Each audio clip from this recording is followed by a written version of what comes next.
Good morning, people. I don't know, it's the next morning after the storms. I don't really know when it is. I think it's the last day of July. I don't know what day of the week it is. I'm actually dressed and wearing clothes because my boat mom and dad said that they were going to shore today because some of the little vegetable market trucks will be at the Budget Marine. And I haven't stepped off the boat in several days now, and I just sort of want to go touch my feet on land.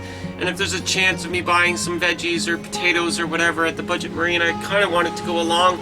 So I asked mom and dad if they could bring me with them for the ride, and they said absolutely, no problem whatsoever.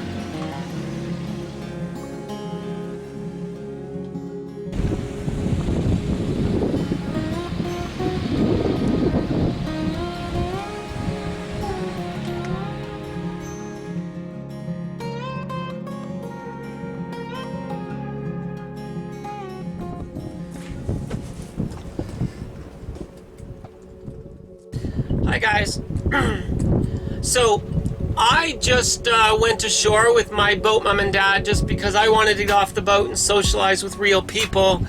And while we were on shore, we were wandering around the boatyard, and my boat mom and dad have friends here on a catamaran it's in the boatyard, and they're doing some pretty major repairs.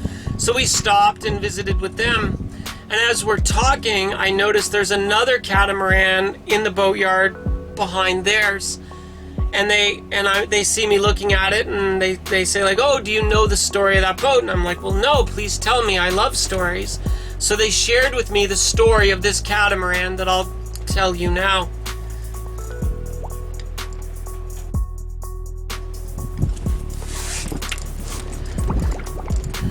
So this is a true story. This really happened. I just encountered this story here in Grenada, but I thought I'd share it with you because I like stories, and I think sharing stories is kind of the meaning of life, so why not?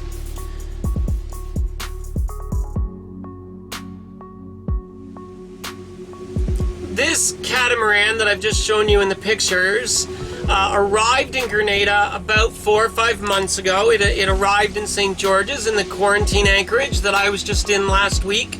It arrived with an old solo sailor man on it. I think he was of German descent, they tell me. So this old German guy arrives by himself on his catamaran into St. George's. He does his quarantine, he does his check-in, he's all clear to visit the island, it's all good, but he stays anchored out there. So one night he dinghies himself to shore, and he wants to go hang out with friends and at the bar and do some drinking.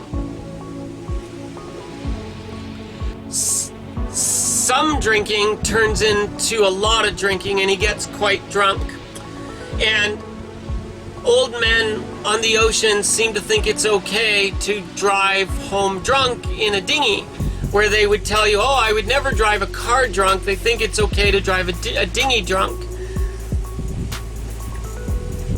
So this plastered old German guy gets completely hammered, gets in his dinghy, and he's dinghying out into the St. George's anchorage to go home to his boat to sleep it off.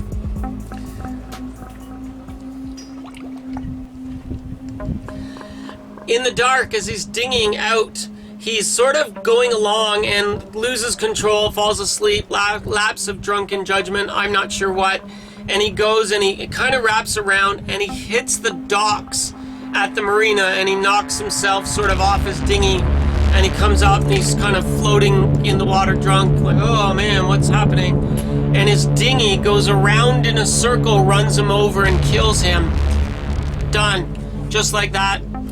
They find his body and the dinghy the next day, his boat alone at anchor out there in the yard. That's the end of his sailing story over something so ridiculously stupid as that. So the family gets notified. The brother from Florida comes down, inherits the boat, brings it over to the boatyard where it is now, and I've shown you pictures, and he's going to just basically try to sell it. It's for sale for a really good deal if you're interested. What gets me about the story is it's so stupid. Like, it's such a stupid way to die. So not only is sailing on the ocean a dangerous thing to do, but human beings are sometimes really, really dumb.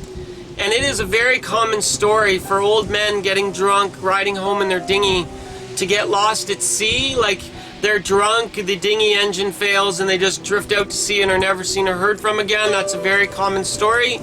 Another common story is on passages. Men at night doing the night shift while the wife is sleeping, they stand up at the railing to go pee over the edge, and the boat spills them out and they die. There are lots of ways to die in the ocean, but dying because you were drinking and driving in your dinghy seems like a stupid way to go to me.